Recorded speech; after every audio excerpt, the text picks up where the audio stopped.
তো হ্যালো বন্ধুরা, এক্সাম দুনিয়া ইউটিউব চ্যানেলে তোমাদের সকলকে স্বাগত। তো সাব আভাসের রেজাল্ট করতে করতেই কিন্তু রেজাল্ট চলে এসেছে। তো এখানে একটা কাকতালীয় ব্যাপার আমার মনে হয়েছে যে যখন তোমাদের কখন পরীক্ষা হবে সেই নিয়ে যখন আরটিআই করেছিলাম এবং তারপর একটা ভিডিও বানিয়েছিলাম যে কবে তোমাদের পরীক্ষা হতে পারে, এবং তার পরের দিনে কিন্তু অফিসিয়ালভাবে ডেট পাবলিশ করা হয়। এবং কালকে আমি একটা ভিডিও বানিয়েছিলাম যেখানে বলেছিলাম যে কবে তোমাদের রেজাল্ট মোটামুটি আসতে পারে, এবং আজকে দেখো রেজাল্ট কিন্তু তোমাদের চলে এসেছে। তো ব্যাপারটা একটু কাকতালীয় হলেও ব্যাপারটা কিন্তু বেশ মজার। যেদিনই ভিডিও পাবলিশ হচ্ছে তার পরের দিনেই অফিসিয়ালভাবে পাবলিশ হয়ে যাচ্ছে। তো দেখো এই হচ্ছে সেই রেজাল্ট। এটা যদিও এখন অফিসিয়াল যে ওয়েবসাইট সেখানে কিন্তু দেখা যাচ্ছে না। তো এখানে 5 গুণকে ডাকা হয়েছে ডকুমেন্ট ভেরিফিকেশনের জন্য, অর্থাৎ যে সংখ্যক পদ আছে তার 5 গুণকে ডাকা হয়েছে। টোটাল 387 জনকে এখানে ডাকা হয়েছে, 387, 387 জনকে এখানে ডাকা হয়েছে। এবং এই 387 জনের মধ্যে মাত্র 3 গুণ অর্থাৎ 5 গুণকে ডাকা হয়েছে, এবং 3 গুণ কিন্তু ইন্টারভিউ দিতে যেতে পারবে। 5 গুণকে ডাকা হয়েছে ডকুমেন্ট ভেরিফিকেশনের জন্য, এবং তারপর তোমাদের যেরকম নাম্বার থাকবে সেই নাম্বার অনুযায়ী কিন্তু 3 গুণ চান্স পাবে ইন্টারভিউ বসার। তো এই যে ডকুমেন্ট ভেরিফিকেশান এটা কিন্তু শুরু হবে 13 ডিসেম্বর এবং চলবে 19 ডিসেম্বর পর্যন্ত।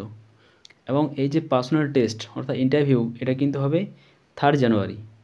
3 তারিখে হবে জানুয়ারি মাসের ইন্টারভিউ, এবং তোমাদের যে ডকুমেন্ট ভেরিফিকেশান সেটা কিন্তু হবে 13 ডিসেম্বর থেকে 19 ডিসেম্বর। এবং ডকুমেন্ট ভেরিফিকেশনের জন্য একটা ফর্ম্যাট দেওয়া হবে, এবং সেই ফর্ম্যাটটা তোমাকে কিন্তু সেভাবে সাজাতে হবে, এবং সেই ফর্ম্যাটটা কিন্তু দেওয়া হবে 6 ডিসেম্বর।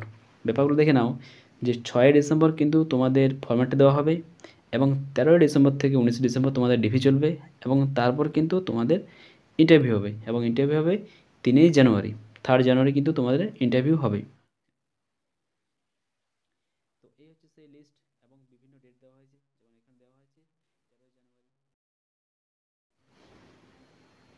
তো বিভিন্ন ডেটে কিন্তু বিভিন্ন ক্যান্ডিডেটকে ডাকা হয়েছে।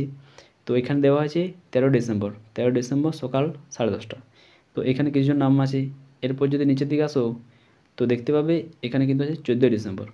তো 13, 14 করে এরকম কিন্তু 19 ডিসেম্বর পর্যন্ত কিন্তু তোমাদেরকে ডাকা হয়েছে ডকুমেন্ট ভেরিফিকেশনের জন্য। তো তোমাদের কার কার এই লিস্টে নাম আছে তোমরা কমেন্ট সেকশনে অবশ্যই জানিয়ে দেবে, এতে আমারও ভালো লাগবে। তো এই লিস্টে নাম দেখার পর তোমরা ওয়েট করো, 6 তারিখে তোমাদের কিন্তু ফর্ম্যাট দেওয়া হবে। তো এই যে নামগুলি এখানে ভালো করে মিলিয়ে নেবে, এবং তারপর ব্যাপারটা হচ্ছে এখানে দেখো লেখা আছে নিচেই যে 6 ডিসেম্বর অফিসিয়াল ওয়েবসাইটে তোমাদের ফর্ম্যাটটা কিন্তু দেওয়া হবে, এবং নিচে ডেট দেওয়া আছে কলকাতা 25 নভেম্বর, অর্থাৎ কি আজকে কিন্তু এটা পাবলিশ হয়েছে। এবং ডান দিকে দেখতে পাচ্ছ ওটা ডেপুটি সেক্রেটারি অর্থাৎ WMSC সেটা কিন্তু সাইন করা আছে। তো যাই হোক এই ছিল আপডেট। তো সকালে ভালো থেকো। যাই হোক দেখাবে পরে কোনো এরকম ইনফরমেটিভ ভিডিও দিই, তখন যেন বাই বাই।